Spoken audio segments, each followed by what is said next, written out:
Hello, good morning, and welcome to our Relativity's 250th webinar.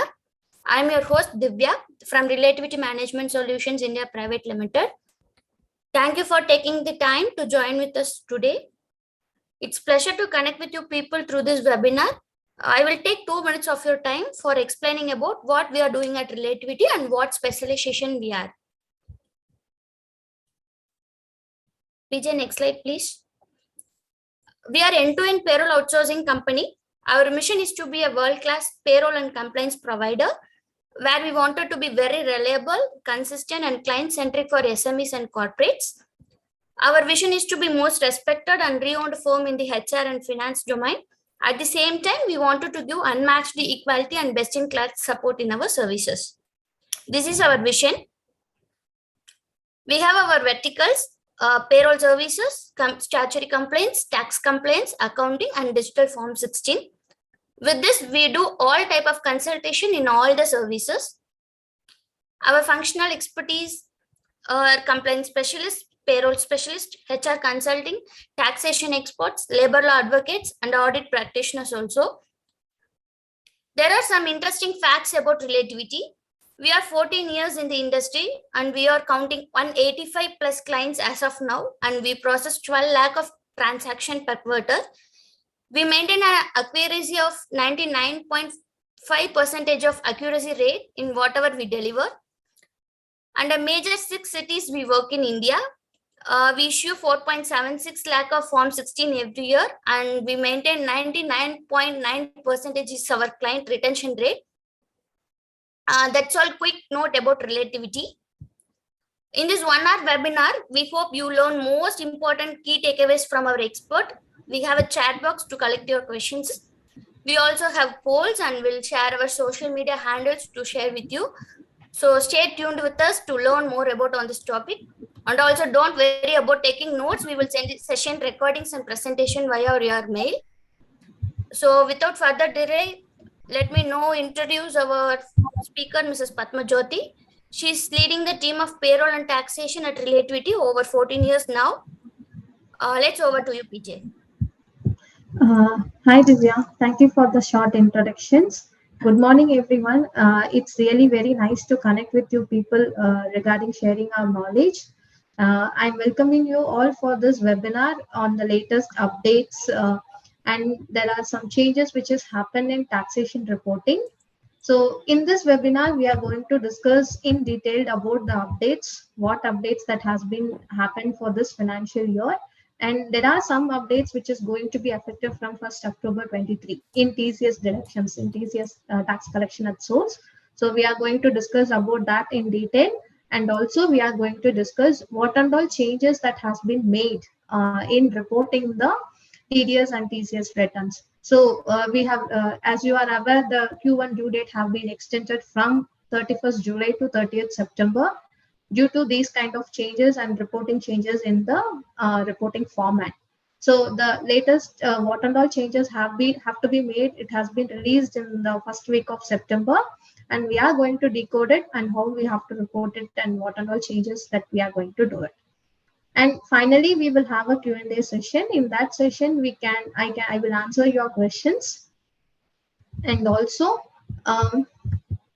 if in the mid of the PP presentation, if you have any doubts, please put it in the chat box. We will discuss in the later point of time. So before going into the details, we know in the finance budget 2023, it has been introduced. There are many changes in tax collection at source, and we came to know there was some whatever investments that we are made towards the foreign transactions for any expenses which made towards the credit cards and all, which will be collected for the TCS. But due to some implementations of activities, that this has been effective from 1st July as per the budget, but due to some clarifications has been provided by the department, it has been revised to the 1st October 2023. So first I will explain about what is the tax rates currently that is there and what will be the effective from October 2023. Before going into detail of this rates, I will give a short introduction about this LRS scheme. So whenever that we are moving some funds from India to other country, overseas of country, we have to move it via the certain agencies because we cannot transfer the funds as it is. So while making these transfers, we have to do some filings under the RBI regulation, and there will be some tax rates, and we have to quote for what kind of expenses that we are transferring this from India to the other country. So that activity is called as a liberalization remittance scheme. So under this, whatever fund that we are transferring from India to outside the country, there are certain tax rates will be applicable. While making these transfers, for example, if I am transferring 1 lakh rupees from India to another country, which is in to my another bank account, which is in US or something, then while transferring it, I have to pay some taxes, additional taxes. For example, if it is a 1 lakh, then 5% of the 1 lakh has to be collected as a TCS by the authorized dealer, and they will file the necessary reporting purposes. So at the end of the financial year, while doing this income tax returns filing, you can take the tax credit of this. These kind of regulation have been implemented in the previous years itself, because there are multiples of funds are transferring from India to other countries without any knowledge, or there are multiple unaccounted amounts that have been transferred. So to have an eye on it, department income tax finance department have introduced these kind of things. So whatever the transfers that we are making, whatever fund transfers that we are making from India to other country, that has to be go through via the authorized agency, and they will collect taxes on the while transferring the fund itself. So let's see what type of the payments will come under the tax bracket, and what will be the tax rate for that. So first, if we see, if I'm going to purchase a overseas tour package program, currently 5% will be taxed at. So if I'm booking a tour program, overseas tour package program for 5 lakhs rupees, then that agent will collect 5% of additional amount from me, and they will pay it as a tax to the deposit as a tax. This is effective till September 30th of September 2023.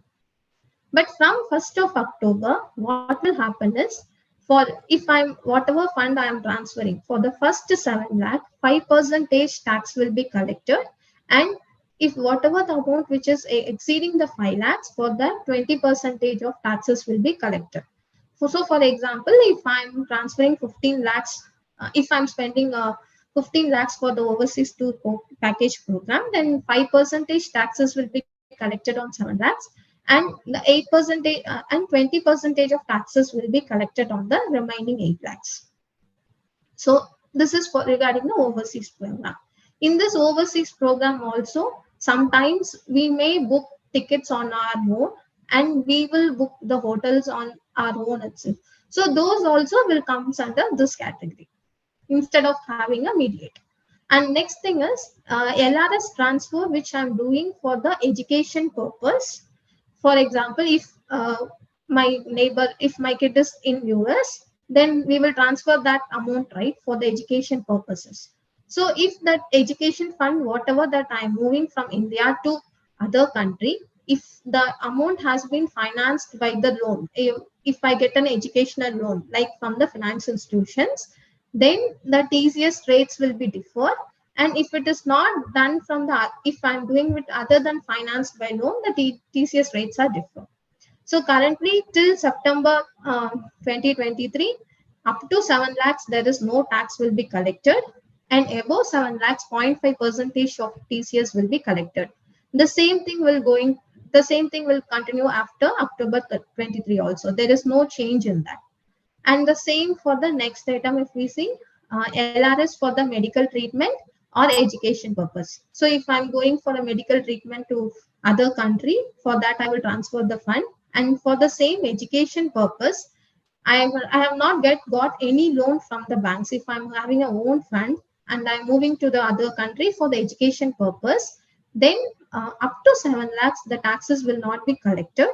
And above 7 lakhs, 5% of taxes will be collected. So this is also will be continued in the same manner. In the this is going to be continued as it is from the 1st October also. There is no change in it. And if we see there are, we will make the transfer of funds for other purposes like investments or for any kind of other expenses like that for property purchase or any kind of purposes. If I am transferring a fund, currently up to 7 lakhs, there is no tax will be collected, and above 7 lakhs, 5% of taxes will be collected. This tax rates will be effect. Okay, the same will. I think there was some mistakes in the PPT. The 5% tax will be collected till 7 lakhs, and 20% of tax will be collected above 5 lakhs. So for whatever amount that I'm going to transfer, for first 7 lakhs, there will be first 7 lakh, there will be 5% of tax, and above 7 lakh, whatever amount that I'm going to transfer, 20% of tax will be collected on this. So this is a major change, and whatever fund that we are going to transfer to other country for any other investment purposes, then we have to pay 20% of TCS if the investment amount is more than 7 lakh. So then we might have multiple questions. Sometimes we will make a payment through the international credit card and all. We will make use of it while we are doing the expenditure. So we think whether whether I'm using an international credit card for any payments, whether that would be applicable for the TCS or not. So as per the clarification given by the department, there are no TCS will be applicable for the expenditures made through the international credit card while I'm in the overseas travel. So when I'm in outside the country, if I'm using my international credit card means, then there will not be any taxes will be collected. So whatever spend I'm going to do, that will be that the same amount will be deducted from my account. So there will not be any additional taxes will be collected. And next also, so if you see here, it has been mentioned for each and every item. If you see here, we have mentioned it as a 7 lakh limit, 7 lakh limit, 7 lakh limit, threshold limit that has been mentioned. Either it is for the tour package, either it is for the education, either it's for medical purposes or for any other purposes, the 7 lakh threshold limit have been mentioned. So whether we might have a question whether this 7 lakhs is applicable for each purposes. So if I'm doing a transaction for education transfer, if I'm transferring fund from one country to another for education purpose up to 7 lakhs, whether tax is applicable. For health treatment also, there will be a threshold limit of 7 lakhs. For other purpose also, is there any threshold limit of 7 lakhs like that? We may thought about it, but it's not like that. Irrespective of the purpose of the remittance, consolidatedly, if I'm making the remittance from India to the other country, if it is more than 7 lakhs, then TCS will be automatically applicable. Up to 7 lakhs, TCS will not be applicable. So for example, I have quoted an example here. So like how it will be calculated. First, I have made in the month of April, I have transferred for education purpose as 7 lakhs. And in the month of June, I have transferred medical treatment for 5%, medical treatment for 7 lakhs.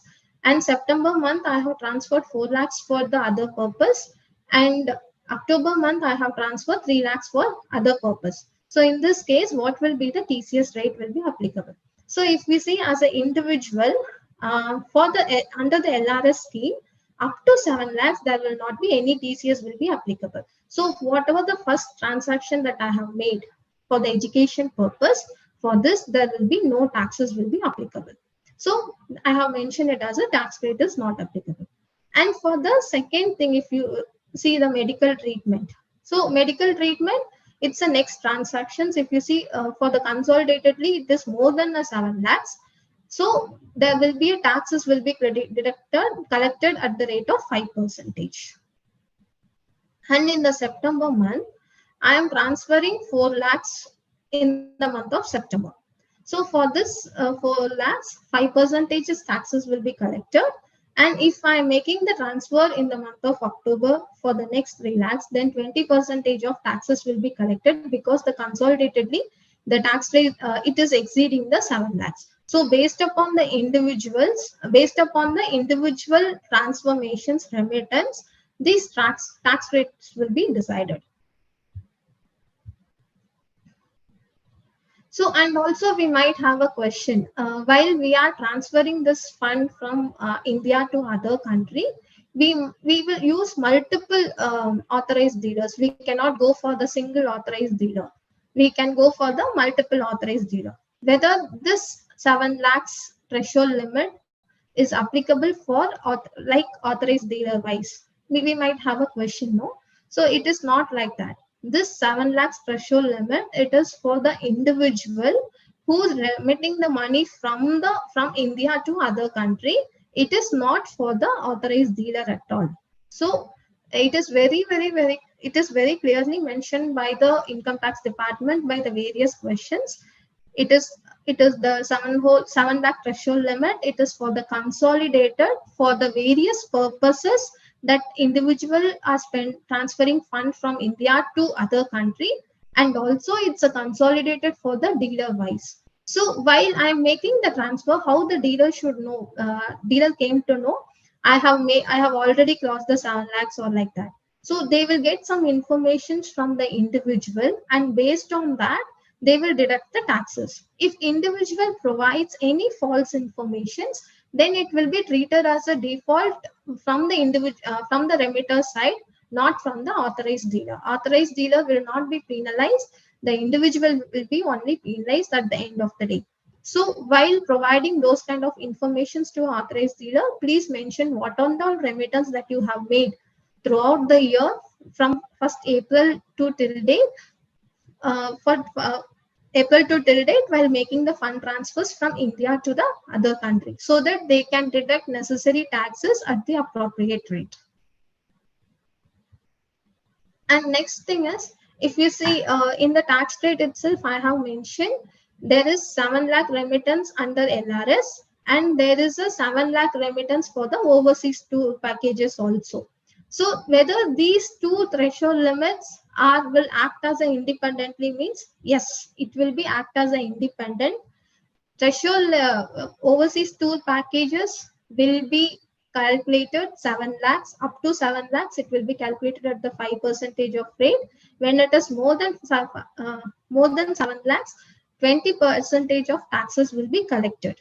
But if you see for the eligibility of the TCS for the LRS, other than the tour packages, other than the overseas tour packages, the consolidated threshold limit is 7 lakhs. So these two threshold limits will act as a different item, and it will be act as independent. There is no dependency for this.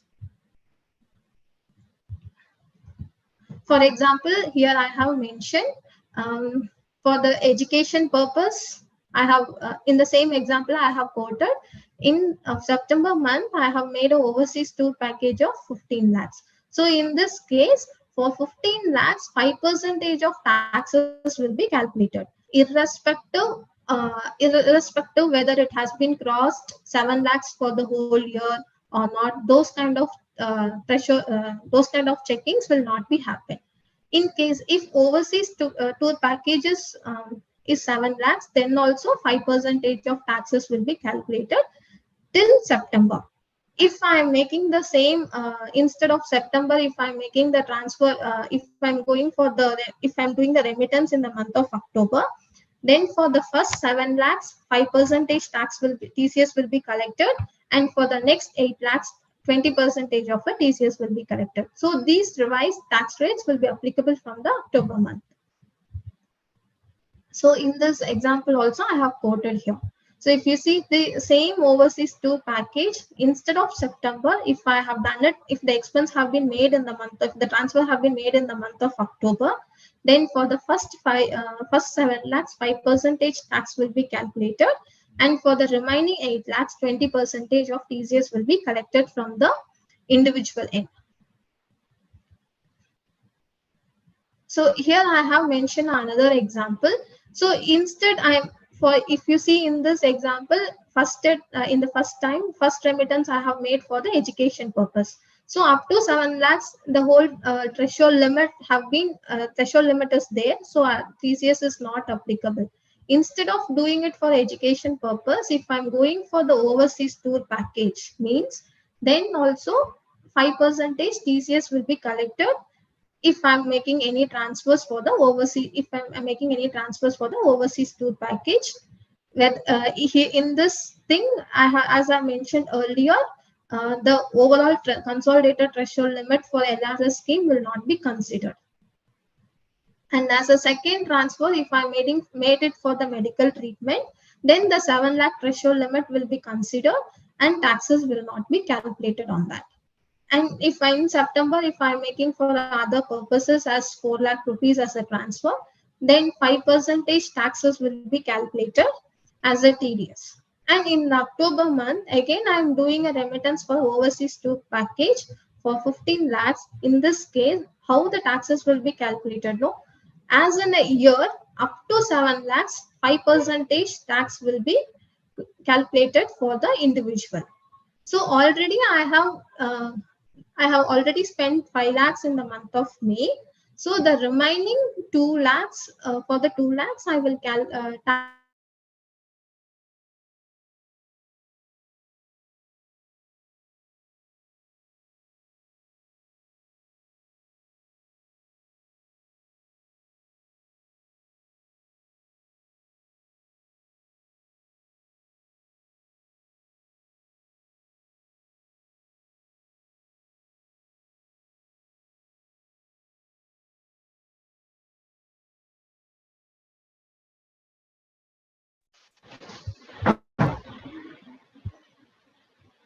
the remaining 2 lakhs, tax will be calculated as a TDS. Sorry, there was a disconnect in my network, so it has been disconnected. So can you able to hear me now?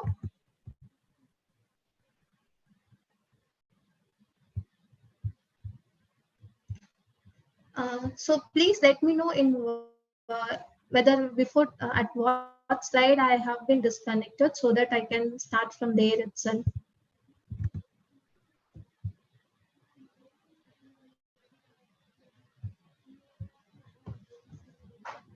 Okay. So I will tell about this example once again.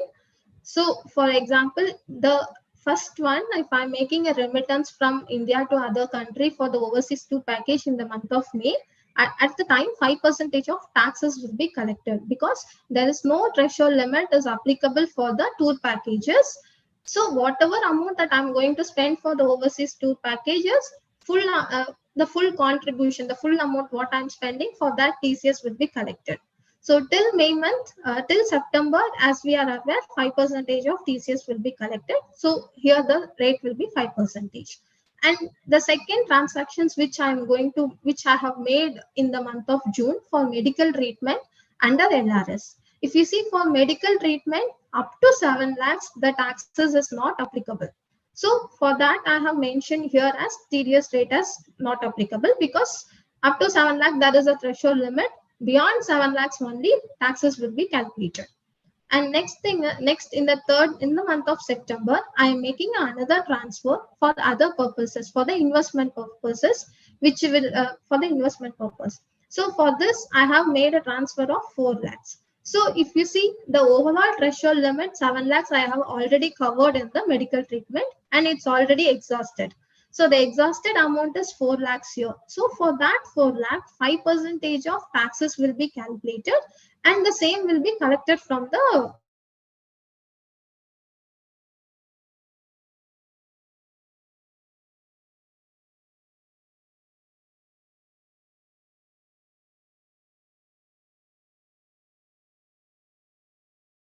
other country. So for example, and in next thing is which is going to be happen in the month buy your package.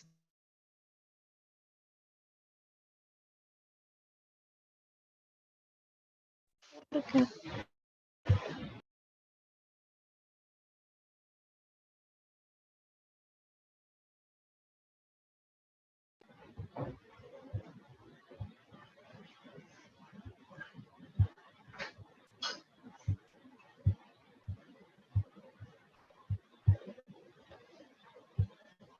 Sorry for the inconvenience. There was a network issue, so that's why it has been disconnected again. Um, in the month of October, if I'm going to purchase, if I'm going to spend for another overseas tour package for 15 lakhs rupees, then the taxes will be calculated. Then the taxes will be calculated on certain percentage. We have already seen up in from the month of October for first 7 lakhs, 5% of taxes will be calculated, and the amount which I owe exceeding 7 lakhs, amount exceeding 7 lakhs, 20% of taxes will be calculated. So if you see as an individual, as a purpose of the transfer, I have already made 5 lakhs in the month of May month.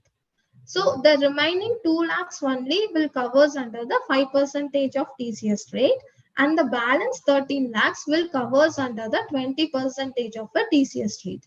This is how the tax rates will be defined for the month on month basis. So how it will be vary for the month to month. And next thing is, I have mentioned other purposes in the month of October. I have going to transfer fund of 3 lakh rupees. If I transfer 3 lakh rupees for investment purpose in the month of October, by default 20% of the taxes will be calculated since the threshold limit is exceeding 7 lakhs. Exceeded. The value is more than 7 lakhs. If you see already I have under LRS, I have transferred more amount. So it will comes under the 20% of a tax. So these are the changes which have been implemented for the TCS for the fund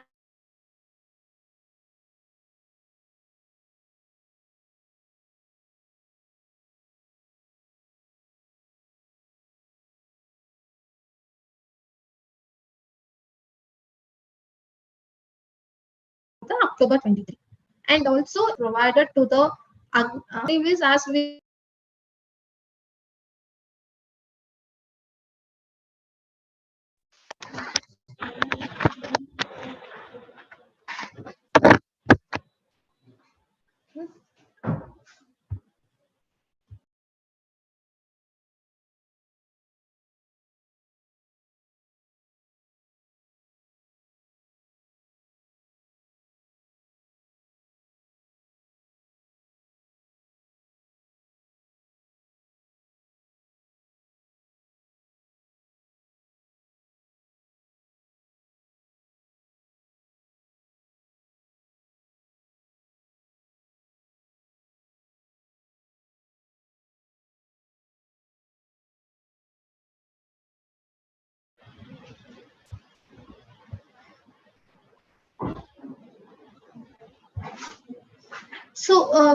as you are aware, from this financial year, there was certain exemptions have been provided to the investments that have been made by the Agniveers to the Agnivir Corpus Fund. So you are aware to improve the attract the young generation in Indian defense team. So the government have been announced for the 4-year plan. So in that, whoever is joining, for them 30% of their gross salary that they have to invest they have to make an investment in the Agnivir Corpus Fund. So whatever investments that an individual have made towards that fund will be exempted under the section of 80CCH. And for if an employee individual is making 1.5 lakhs as an investment to Agnipath scheme, then the same level of amount, same level of contribution will be transferred by the central government also to that particular scheme. So whatever the amount that have been transferred by the central government to that scheme will be considered as a salary, and the exemptions will be provided under the section of 80CCH. So this is the new inclusion from this financial year.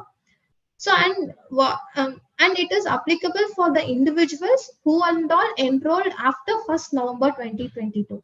So who are not enrolled November 22 only will be eligible for this exemptions. And also there is another thing. After 4 years, when an employee get back from their they are not got it on a defense scheme and they are getting back to the return, right? So after 4 years they will receive the fund whatever that they have invested in the Agniveer corpus fund, and they will get back along with the contribution by the central government, and there will be some interest will be paid.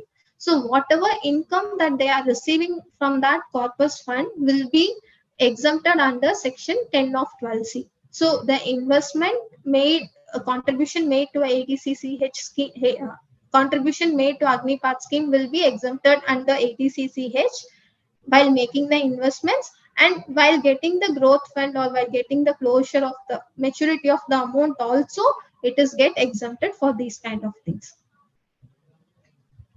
And next thing is regarding this update, there was some changes have been made in the 24Q filings.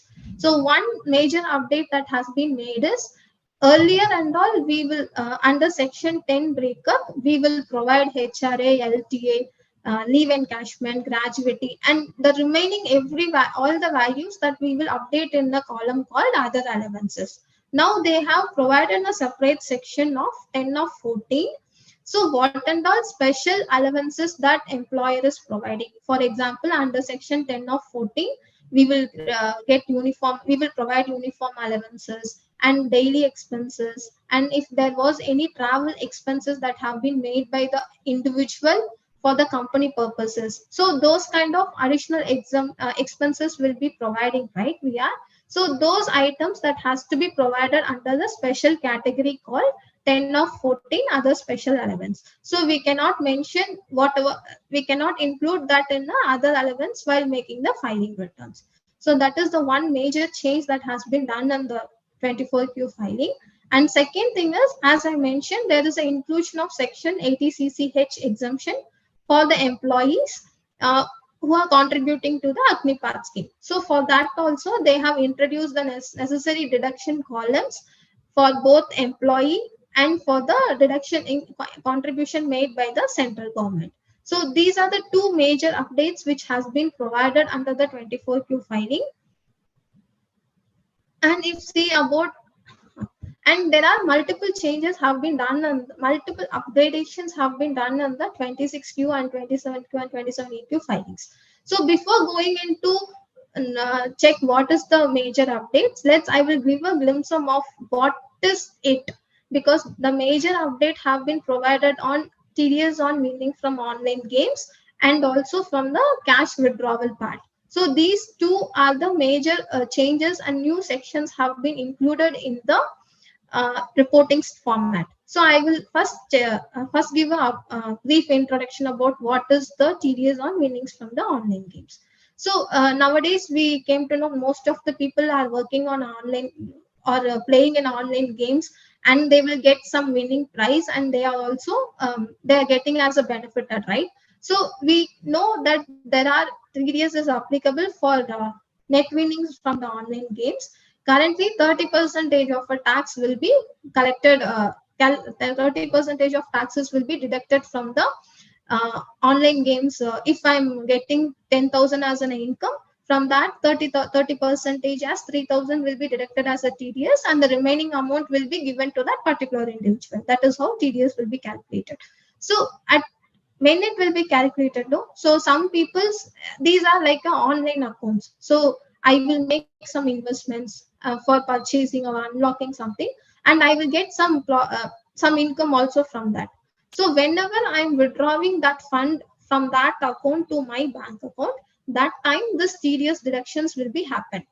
Or at the end of the financial year, that for the necessary net winnings, the company has to calculate, and they have to deduct the taxes on it. And in case for sometimes what we will do is all the net winnings will not, all the winning amount will not be in a cash mode.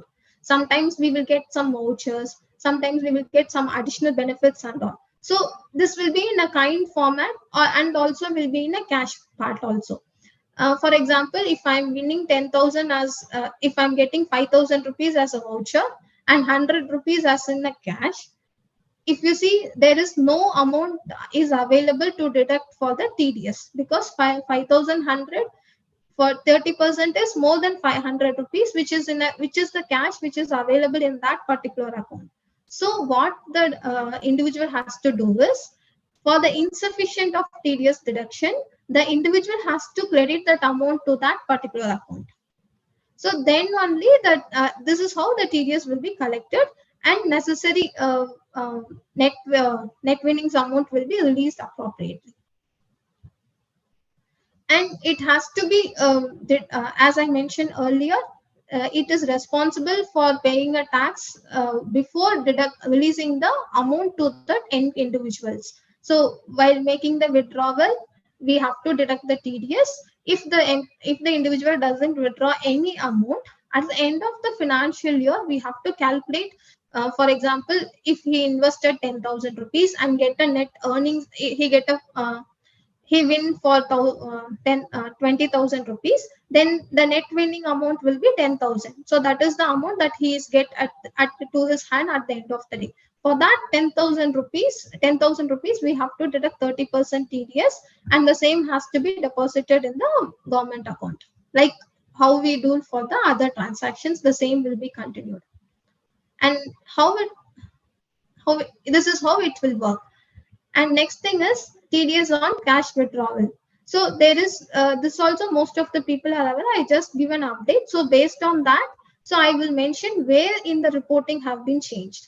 Okay. So currently while I'm withdrawing more amount from the bank accounts, for example, in SBI itself, if I'm having a multiple accounts, as a bank, they have to consolidate the all account, and they have to check, and there is a threshold limit for it. If I am withdrawing more than 1 crore and I am a regular return filer, then 2% on withdrawing amount will be deducted as a TDS. If individual is not filed any returns for the last 3 years, then if they are withdrawing more than 20 lakhs itself, 2% of taxes will be collected. 2% of taxes will be deducted for until 1 crore, and if it is exceeding 1 crore, then 5% of taxes will be collected on this case. And there is an update for cooperative society have been increased from 1 crore to 3 crore. For cooperative societies, the maximum threshold limit is 3 crore instead of 1 crore. So this is how the TDS on cash withdrawal will be deducted, and the same will be deposited to the government account. So if you see, the sections have been introduced in the 26Q filing. Earlier, there was only one category called 194B for winnings from online games or lottery or any other stuffs. So whatever, if I'm winning from the games or something, we will update in the 194B sections. But from Q1 FY 23-24, we have to separately mention those transactions under the section called 194BA. So if there is a winning from online games and the net winnings having a sufficient balance to deduct TDS, then I have to mention it as 194BA. Otherwise, I have to mention it as 194BA-P. This is what the section I have to choose while reporting the transactions in QTDS filing. And the next thing is 194, you can see. So this section have been newly introduced from this financial year. This subsections for it's newly introduced means for reporting purpose newly introduced. And what type of payment we have to cover under this section is, there are certain amounts cash withdrawals made by the cooperative societies will be there, right? And those societies are regular filers of the ITR. Then for those transactions, we have to denote under the section of 194N-C. If it is they are non-filers, then we have to update under the section of 194N-FT. So these are the sections has to be selected while reporting and filing the QTDS returns. Please make sure you will select the appropriate sections while reporting. If there is a wrong selection of section, then there might be a chances for the default notices. There might be a chances for the short deductions also. So these are the 4 sections have been introduced in 26Q filing specifically. And in 26Q filing itself, they have introduced three different columns, three different new columns for this cooperative societies, for the payment made to the cooperative societies. Since there is a limit has been changed from 1 crore to 3 crore from this financial year, so the reporting also has to be made in in separate columns. The amount has to be mentioned. So currently they have here I have mentioned the column number and the nature of payment. For example, if for cooperative society, if the cash withdrawal is less than 3 crore, is more than 3 crores and they have filed ITR means, then we have to update the amount of payment in the column number 419D. And if you see about the next thing, if the cash withdrawal is between 20 lakhs to 3 crore and they have not filed the ITR. So in those cases, for those transactions, we have to update the amount of payment under the column 419E. And for the transactions, the cash withdrawal is more than 3 crore and they have not filed the ITR, then we have to update the amount of payment in the column number 419F. This column numbers have been mentioned as per the it's mentioned as per the RPU structure also, and also the same thing will be available in the format which has been released by the department. So you can refer the column number there and you can easily identify under which column you have to fill what value. If you have misfilled the values, then there will be a lead for the short deductions. For example, if an individual who is if the cooperative societies that they are filing the ITR regularly on a basis, regularly on all the years they are filing the ITRs and they are compliant with the department rules and regulations. But instead of updating amount of payment under the column number 419D, if you update in the 419F, then the tax rates are differ. If you for that those cases, the tax rates will be for non-filers it's 5%, and for filers it is a 2%. If I fill the in different columns, then the department while processing the returns, they came to know there is a short deduction and they will raise a default. There is a short deduction will be comes for the 3%. So please make sure while you are filing the returns, appropriate amount has to be filled in the necessary columns. So these are the updates which have been made in the 26Q filing. And next we will see about the sections and updates made in the 24Q filing. So in 27Q filing.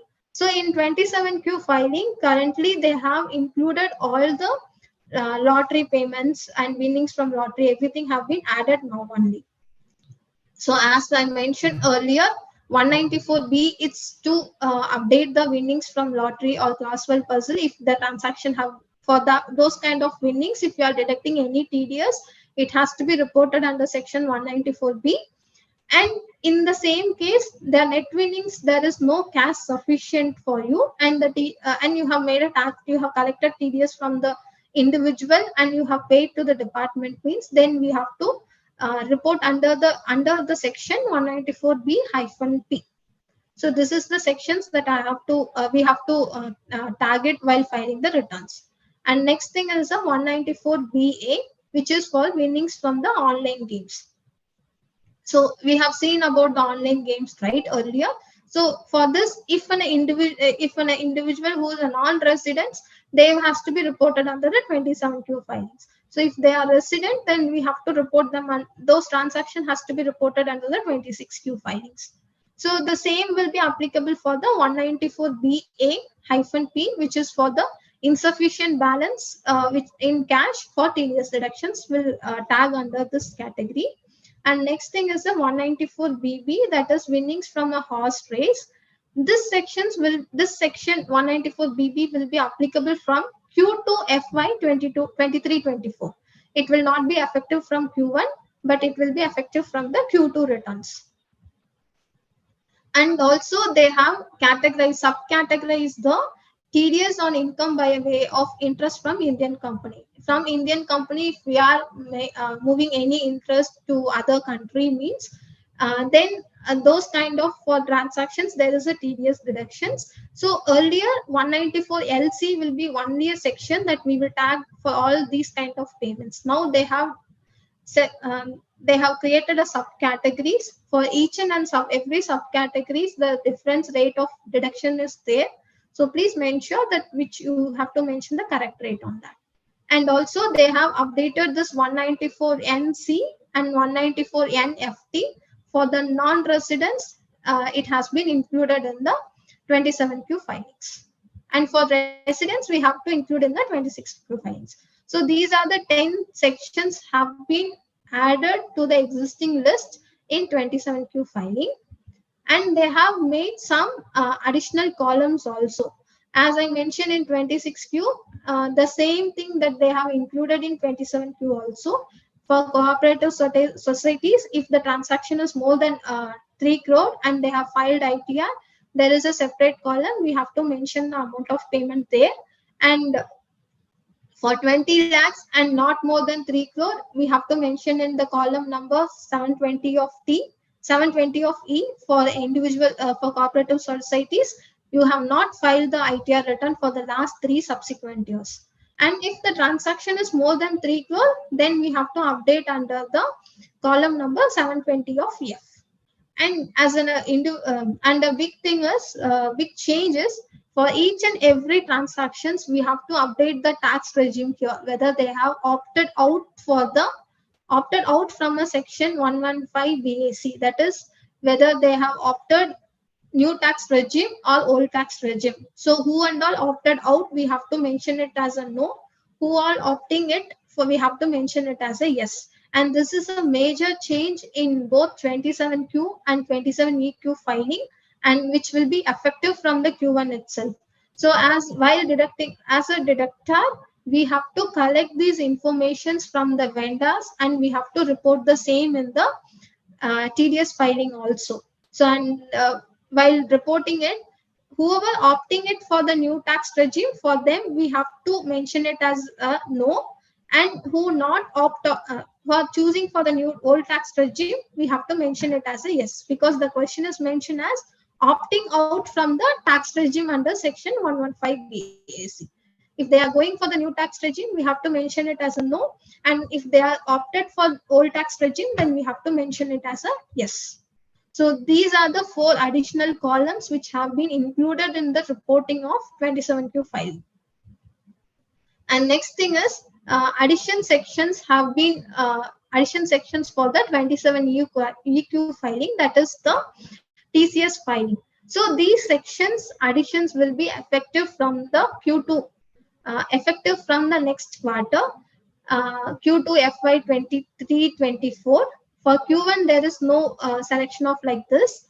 And as we have already discussed, for collection, there is a tax collection that we will do for the overseas tool program package purchasing. For that, we have to tag it under the section called 206C0CO. So this is the section that we have to select while reporting the same. And next thing is, if I am transferring a fund for education purpose, and the fund has been taken from the educational loan and I have taken from the financial institutions, then I have to categorize the section as 206C-P. If I am transferring it for the medical treatment, and then I have to mention it as 206CQ. If it is not covered under any of these category, then I have to mention it as a 206CT. And these are the sections I have to select while reporting the transactions in filing. And these are the 4 sections have been added. And next thing is, there are 2 columns have been included in the 27 EQ filing.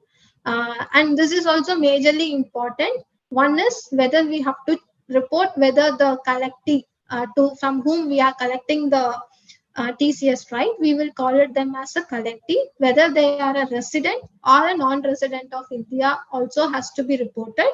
And also we have to report whether they are opting out of a tax regime, whether they are going to new tax regime or old tax regime also, we have to report it here.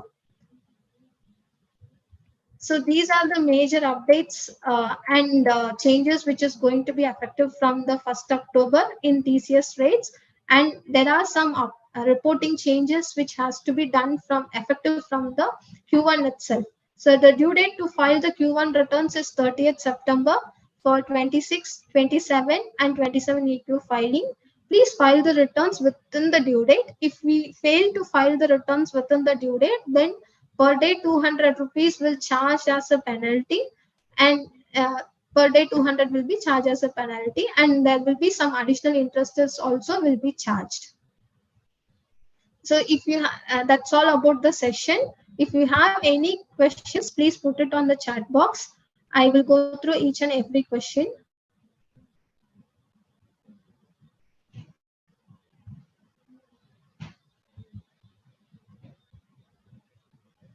Is the new updated utility is available in the TIN NSTL portal itself.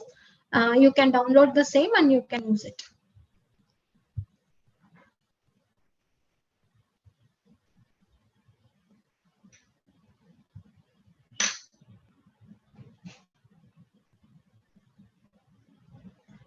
In the meanwhile, I will run a quick poll. In that, please provide your feedback about this session so that it will be helpful for us to provide more session on this, and how we also can look back at how we can improve from our end.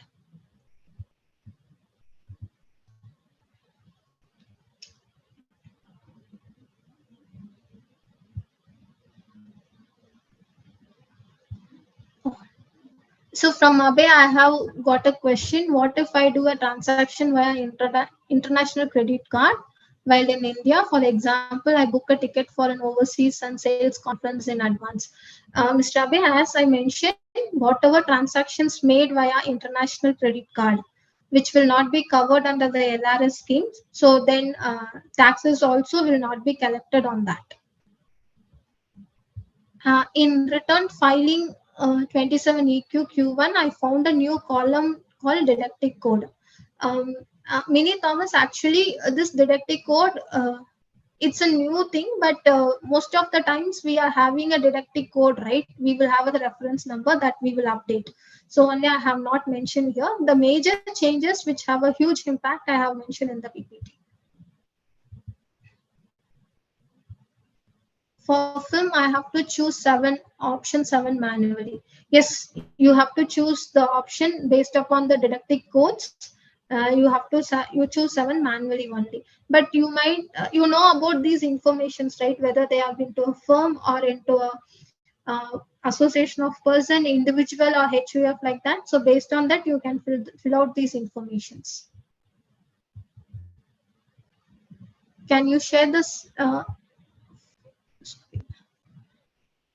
From Surya Prakash, I received a question. Can you share for salary person's income tax? We will share it with you, Surya Prakash, regarding these details. Can you please explain about the other special allowance that you explained earlier under 24Q filing change? So earlier, currently, till last financial year, there are only we can provide an exemption option under HRA, LTA, and all. We will mention it as a separately.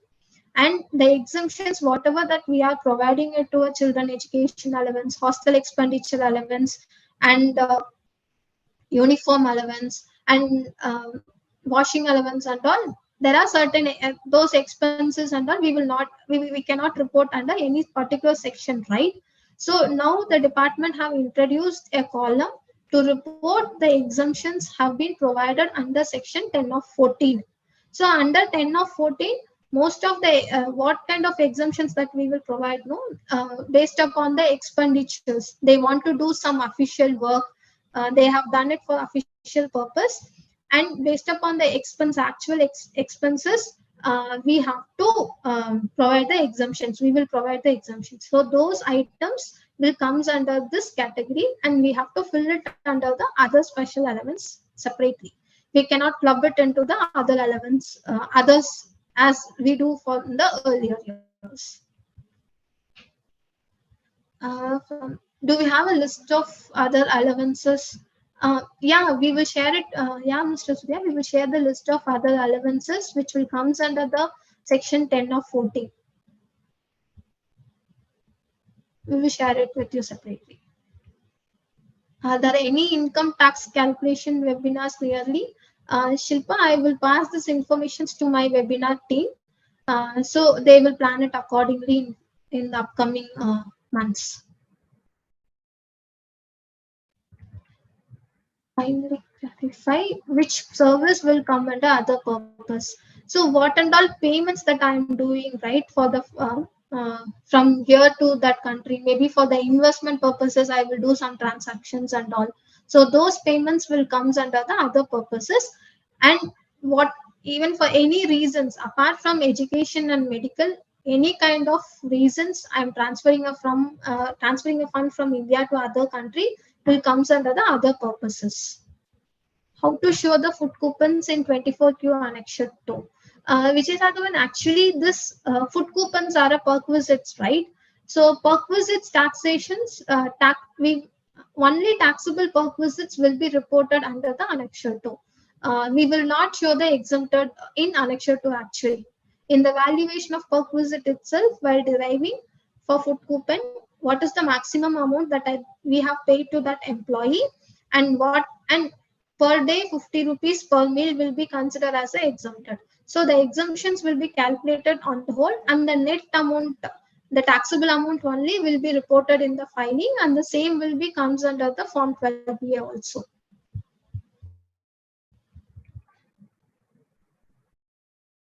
What are the tax exemption documents to be submitted if a US entity gets income from Indian client for providing software services? Jennifer will note down these questions, will reach out to you, because these kind of transactions and all, for based upon the country, the tax treatment is different and methodology is different. So we'll reach out to you separately for this question.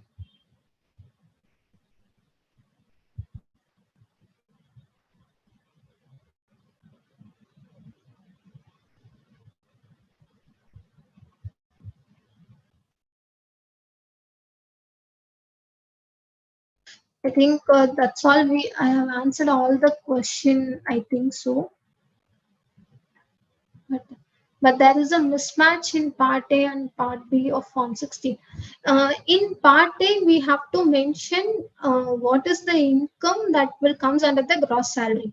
So, for example, this perquisites and all, it's not taxable. So we cannot include it in the Part A Annexure 1 filing at all. Food coupons, if whatever the only taxable value we have to report in Part A in Annexure 1, so that the value from value of Part A and Part B will get matched at the end. For perquisites itself, for reporting, we have to do only the taxable. Non-taxable, we will not report at anywhere in filing, either in Annexure 1 and also in the Annexure 2.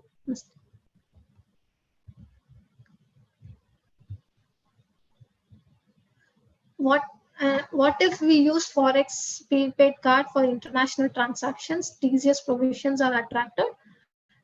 TCS provisions is not attracting currently for any credit cards, international credit cards, and this for any cards also they have mentioned like that only. So in future there may be a chances that they may come out with some plan for the TCS.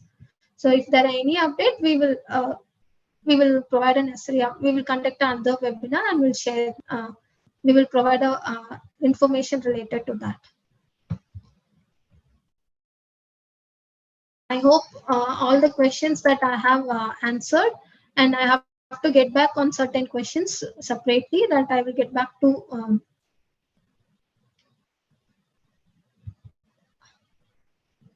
I will get back to you on that question separately, Jennifer. On that. So if we don't have any questions, I think we can close our session. Thank you for your valuable time. I hope this session will be useful for you. And if you need any clarifications or doubt, please let us know. Thank you, Shilpa, for your. Thank you. And I have received another query now from Dinesh. Invalid detailed record length. More number of fields are more or less than specified limit as per the applicable format. For allowed, kindly refer to. Dinesh, I couldn't able to understand your question. Can you little more elaborate?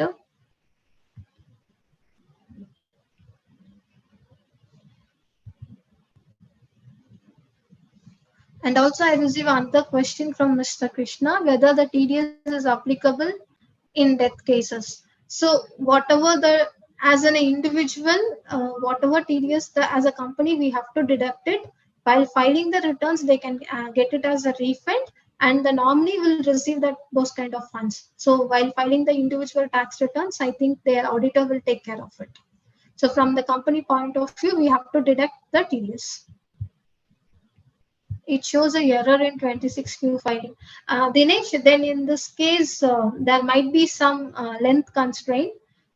Please refer to which column it is mentioning and check out the maximum length constraint for that column. And if you rectify it, then the error will sort it out.